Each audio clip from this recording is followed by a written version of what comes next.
पहले चरण के मतदान के बाद जो फीडबैक मिल रहा है उसे देखकर, भाजपा के नेताओं के भाषणों को देखकर मुझे लग रहा है कि वो समझ रहे हैं कि कहीं ना कहीं बीजेपी आज बैकफुट पर है और तमाम प्रचार संसाधन लगाने के बाद सारी ताकत झोंकने के बाद भी जनता संतुष्ट नहीं है। और मैं मानता हूं कि ये चुनाव एक बदलाव का चुनाव है और न सिर्फ राजस्थान में लेकिन समूचे भारतवर्ष में जहाँ जहाँ इंडिया लाइन चुनाव लड़ रही है वहाँ पर हमारे उम्मीदवारों को बढ़त मिल रही है।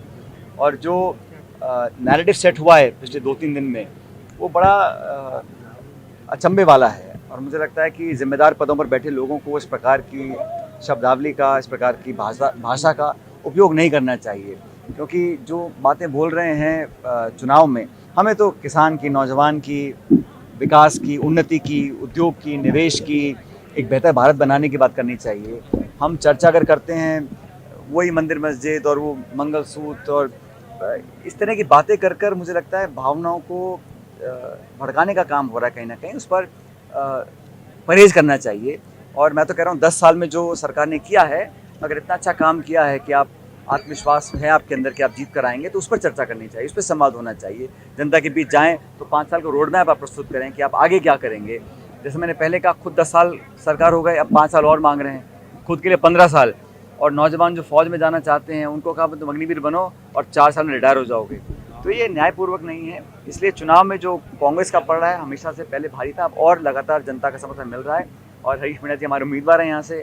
कल आदरणीय प्रधानमंत्री जी भी आए थे हमारे ज़िले में, बहुत सारी बातें बोलकर गए जो अपने आप में विवादित हो गई हैं। लेकिन जहाँ तक चुनाव की बात है, 26 तारीख को जब मतदान होगा उस चरण में कांग्रेस पार्टी का प्रदर्शन पहले से बहुत ज़्यादा बेहतर होगा। बीजेपी से ज़्यादा सीट हम जीतेंगे और टोंक माधवपुर से हरीश मीणा जी ऐतिहासिक बहुमत देकर सांसद बनेंगे। कम मतदान हुआ है, उसको लेकर आप किस तरह देख रहे हैं? पहले चरण में कम मतदान हुआ, दूसरे चरण को किस तरह देख रहे हैं आप? देखिए, मैं तो चाहता हूँ मतदान ज़्यादा होना चाहिए। किसी भी लोकतंत्र में अगर मताधिकार का लोग इस्तेमाल नहीं करते हैं तो वो ठीक नहीं है। पर गर्मी भी है और हो सकता है लोग अब और जागरूक होंगे। लगातार जो अगले चरण आएंगे उसमें मतदान ज़्यादा होना चाहिए। लेकिन मैंने कहा ना, जैसे मुझे तो एहसास हो रहा है, मैं राज्य के कई जिलों में गया हूँ, राजस्थान में, पूरे देश के कई राज्यों में गया हूँ, हर जगह मुझे लोगों के में एक बदलाव की टीस दिख रही है। और जो सुबुगाहट चल रही है, अंडरकरंट चल रहा है, वो बदलाव का चल रहा है। और इसके चलते मुझे लगता है कि भाजपा जो दावे करती थी उससे बहुत पीछे रह जाएंगे। देखिए, भाजपा प्रत्याशियों की जिस तरह की बयानबाजी टोंक सवाई माधोपुर में सुनने को, देखने को मिल रही है। कल एक दलित की बारात को रोका गया, बड़ा बवाल हंगामा हुआ।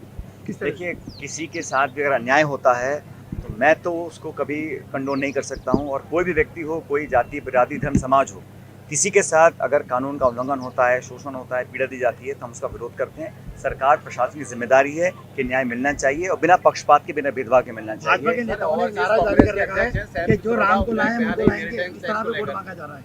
जो राम को लाए हम उनको लाएंगे, ये वो तो मैं कह रहा हूँ, धर्म के नाम पर वोट मांगना राजनीति में कितना सही है।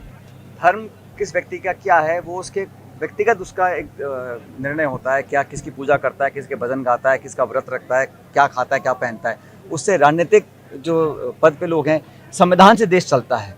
उस संविधान की रक्षा करना, उस संविधान के मूल्यों को बनाए रखना, ये हम सबकी जिम्मेदारी है। और मुझे लग रहा है कि भाजपा के अंदर बौखलाहट का माहौल सेट हो चुका है, क्योंकि आज से 1 महीने पहले जो उनके स्टेटमेंट थे वो अलग थे, अब वो अलग तरह की रणनीति पे आ गए हैं। कि जनता बड़ी समझदार है और मुझे अपने देश के मतदाताओं पर पूरा भरोसा है कि वो सही निर्णय करेंगे और कांग्रेस इंडिया अलायंस को जिताएंगे।